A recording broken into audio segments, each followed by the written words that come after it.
देश ही नहीं पूरे एशिया की सबसे अमीर और बड़ी महानगर पालिका बीएमसी में पहली बार बीजेपी का मेयर बनने जा रहा है। महाराष्ट्र में निकाय चुनावों के नतीजे 16 जनवरी की देर रात घोषित किए गए। सिर्फ बीएमसी ही नहीं, महायुति ने महाराष्ट्र की 29 नगर निगमों से 25 पर अपना परचम लहराया है। बीएमसी में महायुति ने ठाकरे परिवार का 25 साल का वर्चस्व खत्म करने का काम किया है।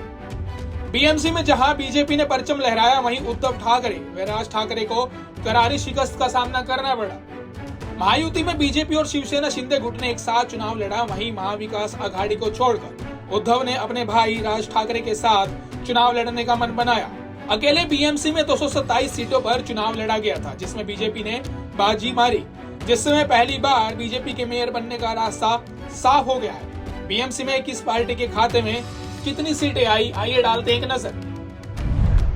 बीएमसी में कुल 227 सीटों पर चुनाव लड़ा गया, जिसमें भारतीय जनता पार्टी को 89, शिवसेना शिंदे गुट को 29, कांग्रेस को 24, शिवसेना यूपीडी को 65 और मनसे को 6 सीटें मिली। वहीं एआईएमआईएम को 8, एनसीपी अजीत पवार को 3, समाजवादी पार्टी को 2 और एनसीपी शरद पवार को सिर्फ 1 सीट मिली। बीएमसी में बहुमत के लिए 114 सीटों की आवश्यकता थी। वहीं बीजेपी सबसे बड़ी पार्टी बनकर उभरी। शिवसेना शिंदे गुट को मिलाकर महायुति ने 118 सीटों पर जीत दर्ज की, जिससे बीजेपी का मेयर पहली बार बीएमसी की सत्ता संभालेगा। वहीं दूसरी ओर ठाकरे ब्रदर्स को एक बार फिर से हार का सामना करना पड़ा, जिससे एक बार फिर ठाकरे परिवार की राजनीतिक विरासत पर सवाल खड़ा होने लगा, क्योंकि बाला साहब का जो वर्चस्व महाराष्ट्र में स्थापित था, उसे बचाने में ठाकरे भाई असफल नजर आए। वहीं ठाकरे भाइयों की हार के पीछे काफी कारण बताए जा रहे हैं।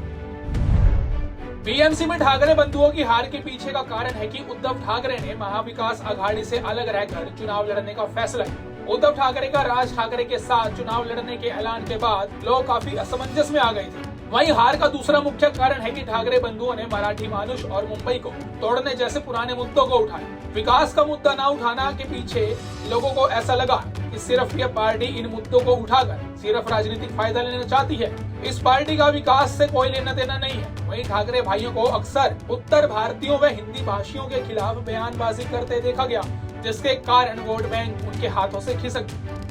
वहीं बीजेपी इस चुनाव में विकास के मुद्दों पर मैदान में उतरी। देवेंद्र फडणवीस व एकनाथ शिंदे ने एक साथ चुनाव लड़ने का फैसला किया, जिससे बीजेपी ठाकरे परिवार का किला ढाने में सफल रही।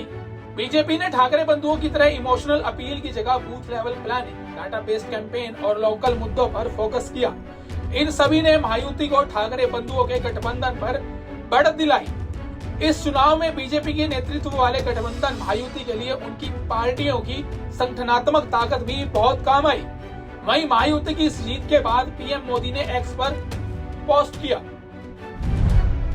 पीएम ने लिखा, धन्यवाद महाराष्ट्र राज्य के मेहनती लोगों ने एनडीए के जन समर्थक सुशासन के एजेंडे को आशीर्वाद दिया है। अलग अलग नगर निगम चुनावों के नतीजे बताते हैं कि महाराष्ट्र के लोगों के साथ एनडीए का रिश्ता और मजबूत हुआ है। हमारा ट्रैक रिकॉर्ड और विकास का विजन लोगों को पसंद आया है। पूरे महाराष्ट्र के लोगों का मैं आभारी हूँ। यह वोट प्रगति को गति देने और राज्य की शानदार संस्कृति का जश्न मनाने के लिए है।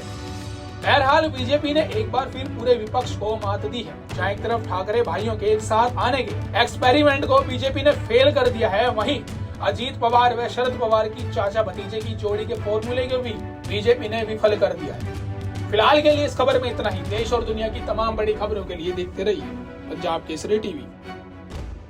हमसे जुड़े रहने के लिए हमारे YouTube चैनल को सब्सक्राइब करें और नई वीडियो की नोटिफिकेशन के लिए बेल आइकॉन को दबाएं।